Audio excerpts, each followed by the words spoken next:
coup d'état constitutionnel putsch bi nga xam ne président Macky Sall da ko bëgg a def ñu fàtte coup d'état constitutionnel boobu bu ñu fàtte benn coup d'état constitutionnel ñetteelu auto police egsi na waaye suñu yoon newu ci na armée yëpp ñëw na gendarmerie yëpp ñëw faale wuñu cet ordre manifestement illégal campagne électorale ci lañ nekk dañuy joxe distribution dañuy joxe suñu spécimen ngir askanu Sénégal xàmmee ràññee li nga xam ne mooy suñu bulletin di bulletin Diomaye président. Donc ñuy profito di lancer appel askanu Sénégal yëpp ñuy lancer appel askanu Sénégal yëpp ne leen bu kenn dellu ginnaaw ñun ñëpp nañu jàpp dañuy campagne électorale dañuy jëm élection dimanche 25 février 2024 dañuy jëm élection le 2 avril mooy bés bu mujj ci mandat président Macky Sall daf ñuy delloo li ñu moom muy suñu mandat delloowuñu ko le 3 avril 2024 Macky Sall nekkatul président de la République ñu def li nga xam ne moom Macky Sall moo ñu ko waxoon dañuy dem déloger président Ablaye Wade bu respecté wul constitution président Macky Sall nekkul di respecter constitution moo waxoon dañuy taxawal gouvernement parallèle di leen taxawal gouvernement parallèle ndaxte à partir du 3 avril 2024 Macky Sall nekkatul président donc mbokk yi la désobéissance civile continue mbokk yi la résistance continue mbokk yi fii Sénégal la tudd démocratie la république la ma leen di fàttali ne ñu ngi fii Tëngéej police su Macky Sall police bi nekk fii ci Tëngéej bloqué ñu ci kanam bloqué ñu ci ginnaaw te du dëgg du yoon policier yaa ngi fii policier yaa ngi nii ñu sol seeni kagul d'accord te képp kuy sol kagul di dem seeti ay citoyen yow naroo lu baax yow naroo lu bon ñun nag dañuy résister ñun nag dañuy campagne ñun nag dañuy jëm élection ñun nag 2 avril mooy bés bu mujj ci président Macky Sall lépp lu muy def bu yóbboo na profito ci fan yu mujj yi ko dese ci boppu Sénégal te fan yooyu di jeex le 2 avril 2024 citoyens yëpp fu ñu munti nekk fii ci Sénégal 14 régions 46 départements ak diaspora bi fépp fu ñu munti nekk na citoyens yëpp jóg taxaw na citoyens yëpp lànk na citoyen yëpp tëdd ci suuf ma koy fàttali mbokk yi ñuy seetaan di ñu déglu ñu ngi fii Tëngéej ñëwoon fii ak patriote yi nekk département Tëngéej ngir joxe suñu ay spécimen Diomaye président ndaxte ci campagne électorale la ñu nekk egsi nañ Tëngéej bloqué nañ ñu jàpp nañ suñu chauffeur yóbbu nañ ko xaw ma fuñ ko yóbbu ñu jàpp suñu chauffeur di ko laaj ay këyitam ndekete boobu ay lay la woon pour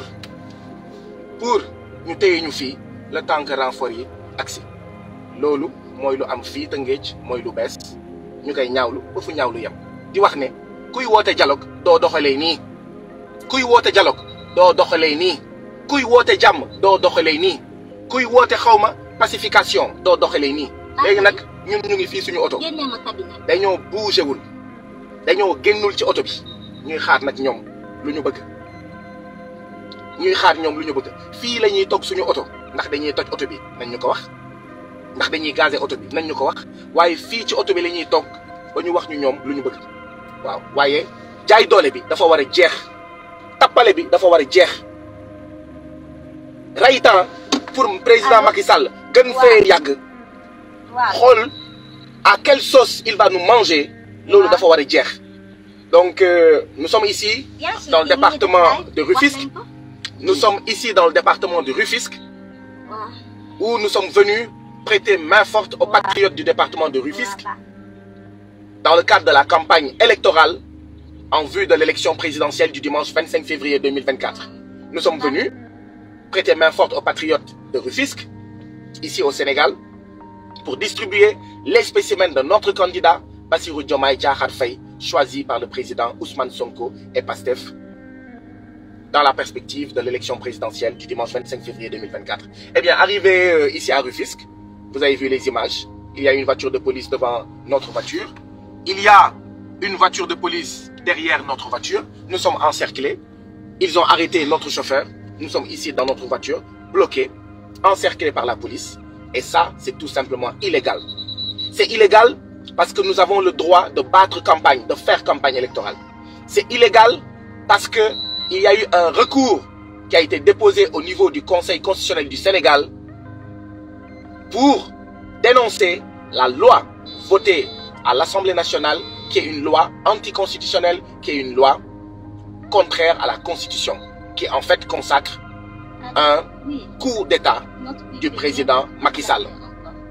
Et donc, ce recours que nous avons déposé au niveau du Conseil constitutionnel suspend la loi anticonstitutionnelle qui a été votée à l'Assemblée nationale. Elle suspend le décret illégal et illégitime du président Macky Sall renvoyant le corps électoral qui avait été convoqué. Mais je rappelle qu'en plus, le décret qui fixe l'élection présidentielle au 25 février 2024 n'a pas été rapporté, n'a pas été annulé. Et donc, nous sommes encore en campagne électorale et tous les candidats, toutes les coalitions de candidats ont le droit de battre campagne actuellement. Et c'est ce que nous sommes venus faire aujourd'hui à Rufisque, après l'avoir fait au marché HLM, après l'avoir fait au Parcelles.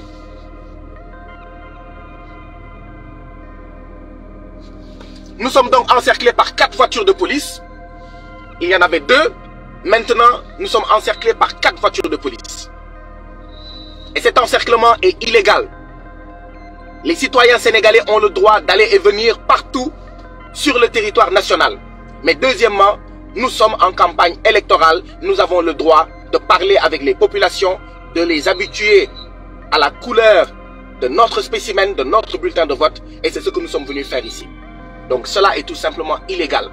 Les policiers qui sont en train de nous encercler sont en train d'appliquer un ordre manifestement illégal. Et cela ne restera pas impuni. C'est pourquoi, encore une fois, je lance un appel à tous les agents des forces de défense et de sécurité. Recevoir des ordres ne vous protégera pas de l'application d'un ordre manifestement illégal. Nous sommes en campagne électorale. Nous n'accepterons pas le coup d'État du président Macky Sall parce que oui, il s'agit bien d'un coup d'État consistant 10 heures avant le démarrage de la campagne électorale d'annuler l'élection présidentielle du 25 février 2024. C'est un coup d'État. C'est un coup d'État que de réunir l'Assemblée nationale qui n'en a pas le droit et de proposer une loi pour le report de l'élection présidentielle du 25 février 2024 au 15 décembre 2024. C'est illégal, c'est anticonstitutionnel, c'est tout simplement un coup d'État. Parce que le mandat du président de la République se termine le 2 avril 2024. Et donc nous lançons un appel à tous les citoyens sénégalais. Où que vous soyez, résistons. Où que nous soyons, résistons. Où que nous soyons, faisons de la désobéissance civile. Parce que ce coup d'État ne devra pas passer. Le Sénégal n'est pas une monarchie. Le Sénégal n'est pas une royauté, n'est pas un royaume. Le Sénégal est une république démocratique. Et dans une république démocratique, il y a une constitution. Et cette constitution limite le mandat du président de la République à 2 mandats. Eh bien, c'est ce mandat-là qui se termine le 2 avril 2024. Et nous disons à nouveau au président Macky Sall, nous lui disons les mêmes mots qu'il avait prononcés à l'époque à l'endroit du président Abdoulaye Wade. Macky Sall, à l'époque, disait au président Abdoulaye Wade, le 2 avril, si vous ne rendez pas le pouvoir, nous vous délogerons du palais. Eh bien, je voudrais que le président Macky Sall, pour la énième fois, je l'ai dit à l'Assemblée nationale, je le répète en dehors de l'Assemblée nationale, vos propres mots vous seront appliqués, monsieur le président Macky Sall. Le 2 avril, c'est votre dernier jour, vous ne nous rendez pas le pouvoir, eh bien, ce qui va se passer, c'est que vous allez être délogé du palais présidentiel, vous, le putschiste Macky Sall, nous allons mettre sur pied un gouvernement d'union nationale de transition qui sera le nouveau gouvernement au service du peuple sénégalais. Oui, mobilisons-nous. En 2011, le président Macky Sall avait fui les luttes du M23 pour aller faire campagne. En 2024, ce qui s'impose à nous, c'est 2 postures. La première posture, c'est de lutter énergiquement contre contre ce coup d'État du président Macky Sall, la deuxième tâche qui s'impose à nous, c'est de battre campagne parce que nous sommes encore en campagne électorale. Et c'est dans le cadre de cette campagne électorale que nous sommes venus ici à Rufisque pour prêter main forte aux patriotes du département de Rufisque pour distribuer nos spécimens à la population, discuter avec la population, faire campagne et les inviter à voter massivement pour le candidat de la coalition Diomaye Président, pour le candidat du président désigné par le président Ousmane Sonko, pour le candidat du peuple, je veux nommer Bassirou Diomaye Diakhar Faye. Et donc, oui, nous attendons qu'ils nous disent ce qu'ils veulent. Est-ce qu'ils veulent briser nos vitres? Est-ce qu'ils veulent briser nos vitres?